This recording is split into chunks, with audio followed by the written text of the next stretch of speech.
আসসালামু আলাইকুম ভিউয়ার্স, আশা করছি সবাই ভালো আছেন। এখানে মানবজমিনের একটি নিউজ রিপোর্টে বলা হচ্ছে যে ৩ কর্মকর্তার যোগ সাজশে অগ্রণী ব্যাংকের ১৩ কোটি টাকা পাচার। অর্থাৎ অগ্রণী ব্যাংক থেকে অগ্রণী ব্যাংকের ৩ জন কর্মকর্তা ১৩ কোটি টাকা পাচার করেছেন। এই বিষয়ে একটি নিউজ করা হয়েছে, যেটা কুষ্টিয়া থেকে বলা হচ্ছে। তো চলুন আমরা একটু দেখি। এখানে একজনের ছবি দেওয়া রয়েছে। তো এখানে অগ্রণী ব্যাংক কুষ্টিয়া শাখার ৩ কর্মকর্তার যোগ সাজশে কুষ্টিয়ার এক শিল্পপতি অবৈধভাবে ১৩ কোটি টাকার এলসি জালিয়াতির মাধ্যমে বৈদেশিক মুদ্রা পাচার করেছেন। কুষ্টিয়া অঞ্চল প্রধান ডিজিএম সাবিনা সুলতানা, ব্যাংকের শাখা ব্যবস্থাপক এজিএম এনামুল হক ও বৈদেশিক বাণিজ্য বিভাগের কর্মকর্তা তানবীরের যোগ সাজশে এই জালিয়াতির ঘটনা ঘটেছে।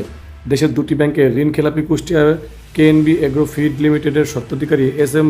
কামরুজ্জামান এলসি জালিয়াতির মাধ্যমে পাচার করে কোনো টাকা জমা দেননি বলে ব্যাংক সূত্র নিশ্চিত করেছেন। বিষয়টি জানাজানি হলে ব্যাংকের ঊর্ধ্বতন কর্তৃপক্ষ একটি তদন্ত কমিটি গঠন করেন।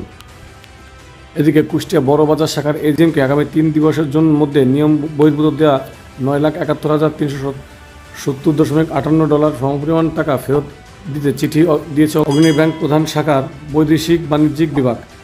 ঋণখেলাপির তথ্য গোপন করে সকল নিয়মনীতির ব্যত্যয় ঘটিয়ে কামরুজ্জামান নাসিরকে অবৈধ সুবিধা দিয়ে এলসি জালিয়াতির মাধ্যমে বৈদেশিক মুদ্রা পাচারে সহযোগিতা করেছেন অগ্রণী ব্যাংক পিএলসি কুষ্টিয়া বড়বাজার শাখার কর্মকর্তা। নাম প্রকাশে অনিচ্ছুক ব্যাংকের একজন কর্মকর্তা জানান, বাংলাদেশ ব্যাংকের নির্দেশনা অনুযায়ী এলসি প্রদান করতে হলে শতভাগ মার্জিন রেখে গ্রাহককে এলসি সুবিধা প্রদান করতে হবে। কিন্তু শিল্পপতি কামরুজ্জামানের প্রতিষ্ঠানকে কোনোরকম মার্জিন না রেখে অবৈধভাবে সুবিধা প্রদান করা হয়েছে। এলসি সুবিধা প্রদানের আগে বাংলাদেশ ব্যাংকের গাইডলাইন্স অনুযায়ী সিআইবি রিপোর্ট সংগ্রহ করা বাধ্যতামূলক, কিন্তু এখানে একটি ক্ষেত্রেও সিআইবি রিপোর্ট সংগ্রহ করা হয়নি। সিআইবি রিপোর্টের অন্য কোনো ব্যাংকের খেলাপি ঋণের তথ্য প্রদর্শিত হলে সেই গ্রাহককে নতুন কোনো সুবিধা প্রদান করা যাবে না। অগ্রণী ব্যাংক খুলনা বিভাগীয় জেনারেল ম্যানেজার শামসুল আলম বলেন, বিষয়টি আমরা অবগত রয়েছি। ইতিমধ্যে তদন্ত কমিটি গঠন করা হয়েছে। কমিটি তদন্ত কাজ সম্পন্ন করেছেন। 2-1 দিনের মধ্যেই প্রতিবেদন জমা দেবে কমিটি। তদন্ত প্রতিবেদন হাতে পেলে পরবর্তী ব্যবস্থা নেওয়া হবে।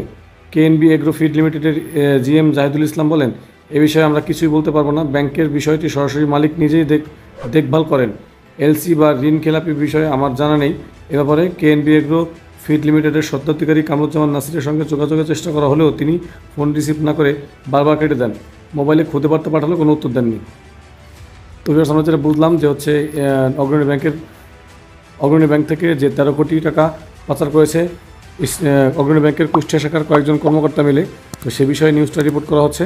তো অগ্রণী ব্যাংকে আসলে এই ধরনের জালিয়াতি মেনে নেওয়া যায় না, কারণ অগ্রণী ব্যাংক হচ্ছে সরকারি ব্যাংক এবং এখানে জনগণের টাকা রয়েছে। তো অবশ্যই আশা করবো এটা দ্রুত সমাধান দেবেন স্থানীয় প্রশাসন। তো যাই হোক, আমাদের ভিডিওটি ভালো লাগলে অবশ্যই একটি লাইক দেবেন, ফ্রেন্ডদের সাথে শেয়ার করবেন, আর অবশ্যই আমাদের চ্যানেলটি সাবস্ক্রাইব করে রাখবেন। তো আজকের আয়োজনে পর্যন্তই, দেখা হচ্ছে নেক্সট ভিডিওতে। Till then take care yourself. Allah হাফেজ।